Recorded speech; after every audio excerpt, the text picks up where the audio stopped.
क्या कहा? समझे की गति एक है, जिन समझा सब ठौर, और कहा ही कबीर ये बीच के बल कहीं और की और। सदगुरु कबीर कहते हैं कि समझदार की गति एक होती है, सुख शांति और स्थिरता। हर आदमी सुख चाहता है, हर आदमी शांति चाहता है, हर आदमी स्थिरता चाहता है। तो समझदार की एक गति होती, सुख शांति और स्थिरता। और किसकी? जिन्होंने सारे ठौरों को समझा हो उसकी। सोच समझ और विचार ये तीन शब्द हैं। यहाँ कुछ समझदार लोग भी बैठे होंगे। सोच समझ और विचार ये तीन शब्द होते हैं। सोच होती मन से, जब हम सोचते हैं कि मेरे पास क्या क्या नहीं है, क्या क्या बिगड़ गया, क्या क्या टूट गया, किस चीज की कमी है, तो आपको चिंता पैदा होगी। इसलिए सदगुरु कबीर ने कहा कि संकट सोच बोझ यह कलिमा, बहुतक ब्याज सजीरा। ये संसार जो है कैसे है? संकट है, सोच है। इसलिए कहा जाओ उसको दूर करने के लिए, जहां धीर वीर गंभीर अति निश्चल, तहां उठ मिलो कबीरा। जहां गंभीर महापुरुषों उनके पास जाओ, सोच दूर होगी। इसीलिए सोच से दुख पैदा होता है, और विचार से क्या होता है? विचार से हमें थोड़ा समाधान मिलता है। किसी भी चीज का विचार करो, थोड़ा समाधान मिलता है। सोच है मेरे पास क्या क्या नहीं है, दुख होगा। और आपने विचार के लिए जो मेरे भाग में वही तो होगा, तो आपका दुख थोड़ा कम होगा। और समझते तो निश्चय का हो कि सारा दुख कहीं हो जाता। इसलिए सदगुरु कबीर कहते हैं कि करो विचार जो सब दुख जाए, पर बड़ी है झूठा केर सका। विचार करो। आखिरी में समझ के लिए सदगुरु कबीर बड़ी सुंदर बात बताते हैं। जब समझ हो जाती है तो आदमी को निश्चयात्मकता आ जाती है। सोच मैंने बताया मेरे पास क्या क्या नहीं है, तो दुख होगा। विचार है कि मेरे भाग में जो होगा वही तो होगा। और समझ आ गई कि अंत में अपने साथ क्या जाएगा, अपना है क्या, सब कुछ छोड़ के जाना। जहां आदमी के पास समझ आ गई, निश्चय आ गई, वो सुखी होता है। इसीलिए संत महात्मा कहते हैं कि सोचो कम और समझो ज्यादा। हम सोचते जाते और सोच सोच के परेशान होते। छिंदवाड़ा जिला में एक गांव थे। उस गांव में एक गांव घर में गया, बुढ़िया माई ने कहा कि हमारे घर भी गुरु जी को लाना। एक बुढ़िया माई के घर भी गया। अब बुढ़िया माई ने क्या कहा? गुरु महाराज ने कहा, हाँ माता, मेरे 5 लड़के हैं, 5 ये है अंतर। मेरे 5 लड़के हैं। कहा हाँ माता, ठीक है, बढ़िया। 5 बहुए भी हैं, कहा ये भी ठीक है। क्या गुरु जी सबका धंधा पानी चल रहा? बहुत सुखी हूं मैं, बहुत बढ़िया माता। ये है अंतर।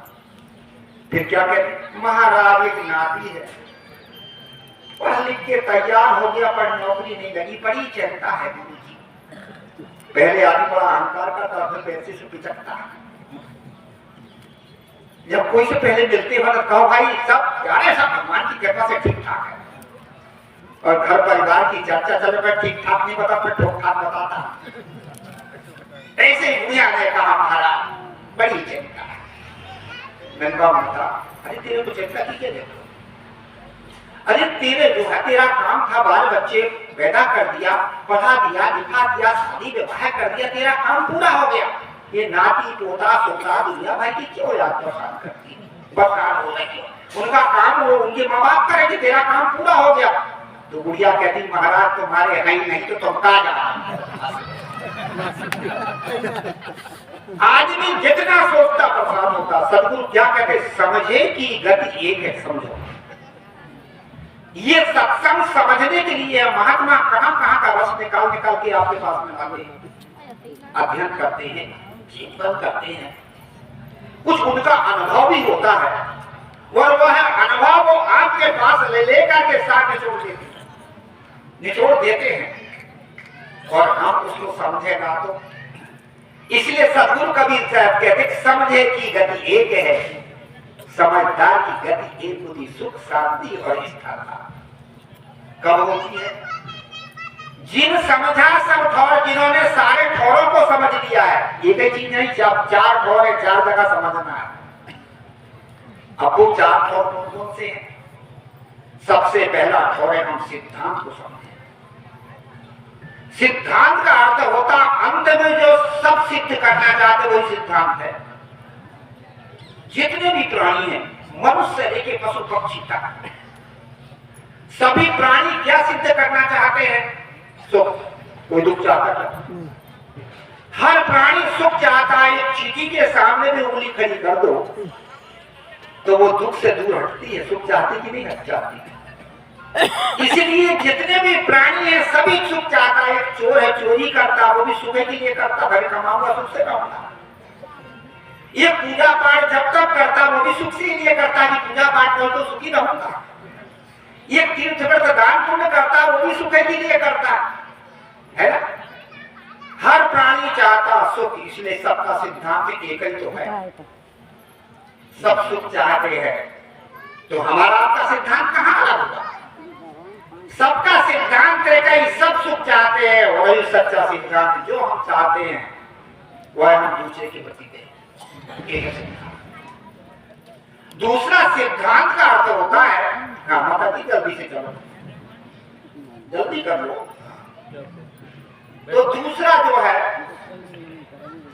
सिद्धांत का अर्थ होता अंत में जो सिद्ध हो वो है सिद्धांत। ये निर्णय की बात है। अब अंत में क्या सिद्ध होता? जीव आत्मा एक शरीर को छोड़ करके दूसरा शरीर बना लेता। किसी भी खाने में चला जाता, जैसे कर्म संस्कार किया वैसे। पर सिद्ध हो गया कि कहीं ना कहीं जीव है, सिद्ध हो गया नहीं कि चेतन है।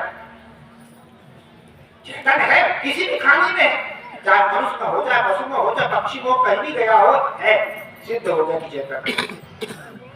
दूसरा जो 5 तत्व का शरीर है वो 5 में मिल जाता है। 5 मिले, 6वां हो गया मौन। और मैं तो ही पूछो पंडिता अब मरा है। 5 तत्व का शरीर 5 में मिल गया, सिद्ध हो गया कि 5 तत्व है और सिद्ध हो गया कि 6वां चेतन जीव है। अब इससे अलग कोई परम सत्य परमात्मा को खोज के बता दे, ये है सब लोग कभी कहते हैं। यदि परम तत्व कहो, चेतन तत्व कहो, आत्मा तत्व कहो, तो जो आपके भीतर से तत्व यही है, इससे अलग कहीं है नहीं। यही तो सिद्धांत है, ये सदगुरु कवि का निर्णय है। दूसरा सिद्धांत का अर्थ होता है जीव आत्मा एक शरीर को छोड़कर के दूसरा शरीर बना दिया, शरीर को जला दिया, गाड़ दिया। अब भूत प्रेत क्या चीज होगी? ये भूत और प्रेत की हम मान्यता बना के रखे हैं।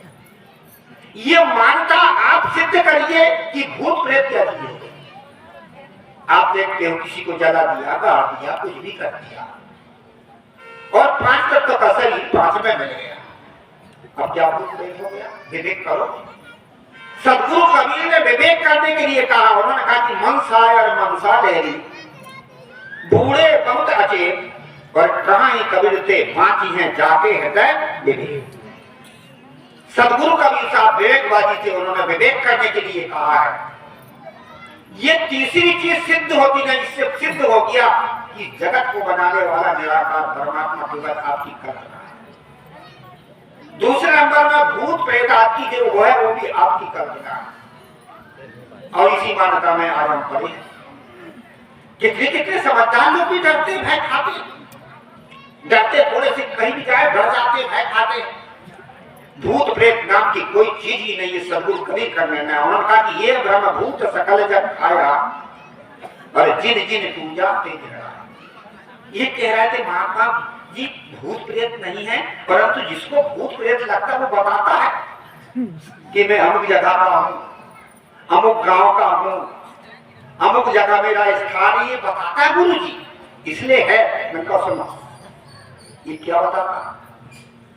ये बताता है गांव के आसपास के अगल बगल के जो सुना है, क्योंकि हमने समाज से सुना है कि अमुक आदमी भूत हो गया है, अमुक जगह प्रेत रहता है, अमुक महिला चुड़ैल हो गई है, हमने सुना है और ये संस्कार हमारे भीतर है। और वही तो बताता है, कहना चाहिए ना रूस से आई, जापान से आई, अमेरिका से आई, ऐसे बताना चाहिए ना। अपने गांव के आसपास के अगल बगल के, क्योंकि ये संस्कार बच्चेपन से डाले गए हैं। और ये संस्कार कहां से डाले गए? यहां से शुरू हुए। जब ये छोटे छोटे बच्चे उपद्रव करते हैं या कुछ करते हैं तो माता के बाबा आया, भूत आया, आऊ आया, बाबा भूत रहने नहीं देती तो वो सब पढ़ाई करवा नहीं फालतू का। ये भय के संस्कार हम बाल बच्चों को देते हैं। कितने घरों से शिकायत बनती, गुरु जी हमारा बच्चा 8 साल का 10 साल का हो गया, बिस्तर गीला कर देता, अब पेशाब कर देगा। वो क्यों करता पेशाब? आप उसको भय के संस्कार देते हैं और भय के संस्कार से आत्महीनता और भय पैदा होती है, इसलिए वो पेशाब करता। यहाँ पर बहुत सारे अध्यापक बैठे होंगे, सबको अनुभव है, आप हमको भी अनुभव। जब स्कूल में ये बच्चे छोटे छोटे जाते हैं पढ़ने के लिए, तो बार बार अध्यापक से कहते गुरु जी लक्षण का, गुरु जी लक्षण का, घर में की लक्षण खाती क्या? वहां क्यों लग रही है? अभी वो छोटे हैं, अभी भय है, अभी विद्या का चस्का नहीं आया है, इसलिए बार बार लक्षण कर रहे हैं। और जब वही मिडिल स्कूल हाई स्कूल में चला जाए, कॉलेज में चला जाए, तो लड़की लक्षण का क्या? ये है भय के संस्कार। ये भय के संस्कार हम देते हैं। बड़ा सुंदर था कि भय को भूत लहर को जाओ और जब देखो तब सब। ये भय के संस्कार हम देते हैं। भूत प्रेत नाम की कोई चीज नहीं हमारे भीतर, भय के संस्कार। ये सिद्धांत किसका है? ये पौराणिक मत का। पौराणिक मत मानता है कि प्रेत योनि होती है। कैसे होती है? जिसकी अकाल मृत्यु होती वो प्रेत योनि में जाता है। अब अकाल मृत्यु 3 प्रकार की मानी है। कौन कौन सी? सबसे पहले अकाल मृत्यु जिसने आत्महत्या कर लिया। दूसरी अकाल मृत्यु है आगी में जला, पानी में डूबा, एक्सीडेंट हो गया। और तीसरी अकाल मृत्यु है कि बच्चेपन में मर गया, जवानी में मर गया, बूढ़ा होकर नहीं मरा। अब जरूरी सब पूरा होकर मरे।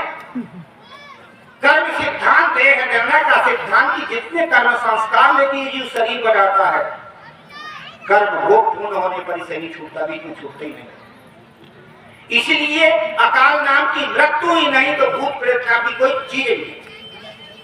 केवल वो हमारी मान्यता है, वो हमारी कल्पना है, हमने मान के बैठा।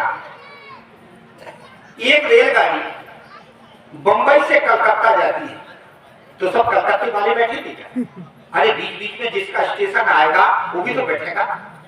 जब जब स्टेशन आ गया उतर गया, ये सब कलकत्ता ही रहा, इसलिए सब मुंबई होके मरेगा। कोई बच्चे बन के संस्कार देता माता के घर में चला गया, कोई बड़ा थोड़ा हुआ तो कब चला गया, कोई जवानी में चला गया, कोई बूढ़ा में चला गया। इसलिए अकाल नाम की मृत्यु नहीं तो प्रेत नाम की कोई योनि नहीं। इसको कहते सिद्धांत। इसी के लिए संतों का सत्संग क्यों किया जाता है? जब तक हमारे पास सिद्धांत समझ में नहीं आती है बात, संतों का सत्संग इसीलिए किया जाता है। इसे सद्गुरु कबीर क्या कहते हैं? समझे की गति एक है। पहले आप सिद्धांत को समझोगे तो सत्य का बोध होगा और आप बाहर नहीं भटका नहीं।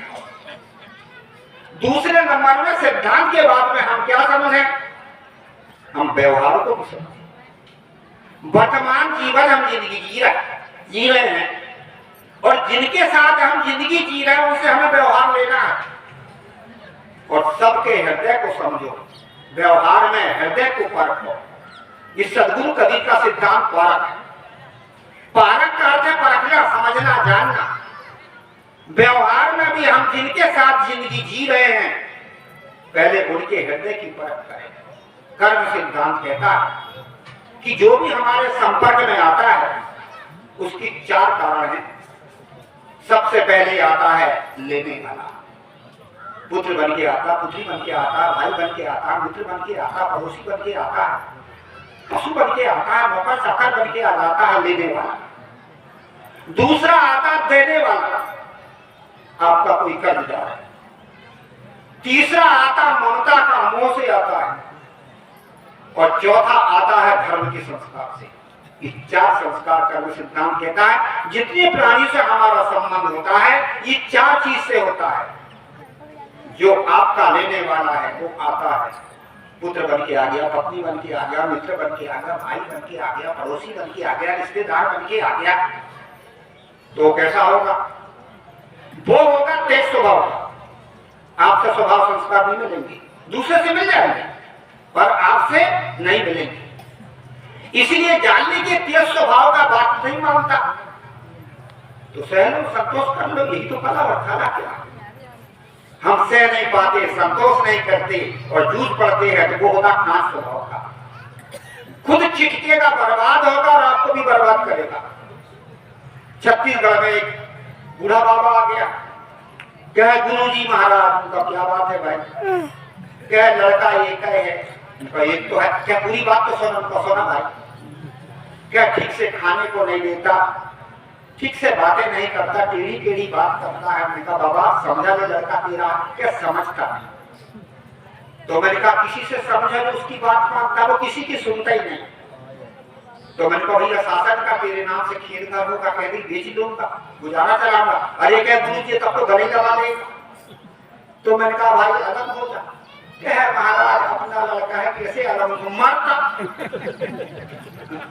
ये तो मोह के संस्कार है, ममता के कारण हम छोड़ नहीं पाते। ये मोह के संस्कार है, मोह के संस्कार से आप पकड़ ले। एक बूढ़ा बाबा था, अपने दरवाजे पर रो रहा था। जब रो रहा था, एक सती जी आ रहे थे। माता ने कहा बाबा क्यों रो रहे हो? क्या महाराज देखो मैंने मकान बनाया, दुकान बनाया, संस्थान बनाया और मेरे नाती ने गुरु जी को धक्का मार के घर से बाहर कर दिया। महात्मा ने कहा बाबा सुनो, संसार ऐसा छोड़ो, संसार फंसा, चलो हमारे साथ भगवान का भजन करना। बूढ़ा बदल गया। उसने कहा तू कौन घर छोड़ने वाला आ गया? अरे लड़का हमारा नाती, हमारे 4 नहीं 10 लाख, तुम्हारे अपने ही तो है। ये है ममता के संस्कार। इन संस्कारों से आए हुए जहां ममता के संस्कार कुछ बचते रहो, कुछ अलग रहो, कुछ समझ के रहो, पर मुंह से चिपकेगा। इसलिए हम इसको भी समझें। तीसरा कौन आता है? तीसरा आता देने वाला। जो आपका देने वाला आएगा, पुत्र बन के आ गया, पत्नी बन के आ गया, मित्र बन के आ गया, पशु बन के आ गया, वो आपको देगा और आपसे डरेगा, भय खाएगा, संकोच खाएगा। समझ लो कि बेचारा ये दबा, तो उसको संभालिए, समझाइए, बुझाइए। पर हम क्या काम करते? लात मार के उसको और नीचे दबाते हैं। जो आदमी ज्यादा डरता है उसको हम और दबाते हैं। आज ये लोग फांसी लगा के मरते हैं, जहर खा के मरते हैं, क्या क्या सुसाइड करके मरते हैं। ये क्यों मरते हैं जी? ये इसलिए मरते हैं कि जितनी उसकी क्षमता नहीं उससे उसको दबाया जाता, इसलिए मरता, इसलिए तो मरता। हम हृदय को परखें, हम समझें, उसके हृदय को हम समझ नहीं पाते। इसलिए कितने लोग फांसी लगा के मरते हैं, जहर लगा के मरते, जहर खा के मरते हैं। वो कौन स्वभाव का होता? वो प्लास्टिक जैसे होता। प्लास्टिक को आप आंच दिखाइए तो झुरमुरा के नष्ट हो जाएगा, और यदि उसको प्लास्टिक में कोई चीज भर लो और मोमबत्ती से सर से खींच दो तो काम भी चल जाएगा और नष्ट भी नहीं होगा। ऐसे ही ऐसा कोई कमजोर व्यक्ति आता है हमारे घर में, बहू बन के आ गया, पत्नी बन के आ गया, मित्र बन के आ गया, संभालिए। हम संभाल नहीं पाते क्योंकि हमारे पास उसके हृदय को हम समझ नहीं पा रहे, और समझ नहीं पा रहे तो हम उसको और दबाते हैं और दबाते हैं। वो स्वयं बर्बाद होता है, नहीं तो आपको भी बर्बाद करेगा। एक जगह भक्तों के बच्चे बच्ची थे। हम लोगों ने सोचा कि चलो संबंध जोड़ दो, भगत भगत में अच्छी रहेगी। हम लोग भी सोचे कि हमारा भी चेहरा ज्यादा बढ़ेंगे, इसीलिए जो जोड़वा दिए भाई, शादी करवा दी। महात्मा ने ठीक भाई तुम मिल लो जुल लो। पीछे से पता चला कि वो लड़की बड़ी बेढंगू निकली। उसके ससुराल वालों ने, भक्तों ने बताया कि गुरुजी भगत की बच्ची थी, तो क्या करे, बड़ी बेढंगू निकल गई, डराती है, धमकाती है, दबाती है, परेशान करती है। वो बच्ची जब संतों को मिली तो संतों ने कहा बेटा तो बड़ी अच्छी थी, परंतु कुछ शिकायत मिल रही है। उस लड़की ने क्या कहा? गुरुजी मैं अभी भी अच्छी हूँ, परंतु क्या करूँ, कोई मेरे पीछे लग जाता तो क्या करूँगा, इसलिए मैं भी उल्टा पलटा कर देती। कहानी का तात्पर्य हम घर परिवार संसार में जिंदगी तो जीते हैं, पर हम समझ के जिंदगी नहीं जीते, समझे। और जो धर्म के संस्कार का आता है वो आपको मोमबत्ती के समान होता है। जैसे मोमबत्ती को आप जलाइए तो प्रकाश भी देगी और उसके साथ साथ में पिघलेगी। जो धर्म के संस्कार का आ गया, पत्नी बन के, मित्र बन के, पुत्र बन के कुछ भी आ गया है, और यदि आपको धर्म में लगाता है, आपको और संभालता है, आपकी सुरक्षा करता, जानवर धर्म के संस्कार था। कुछ कुछ ऐसी भी पत्नियां थी जिन्होंने अपने पति को धर्म में लगाया, कुछ ऐसे पति थे जिन्होंने अपनी पत्नी को धर्म में लगाया, कुछ ऐसे पुत्र थे जिन्होंने अपने बाप को धर्म में लगाया, और कुछ ऐसे बाप थे जिन्होंने अपने पुत्र को धर्म में लगाया। ये धर्म के संस्कार। इसलिए कहा जाता है कि हम हृदय को समझे, हम व्यवहार में भी रहते हैं तो व्यवहार में हम सबके हृदय के भाव को परखें।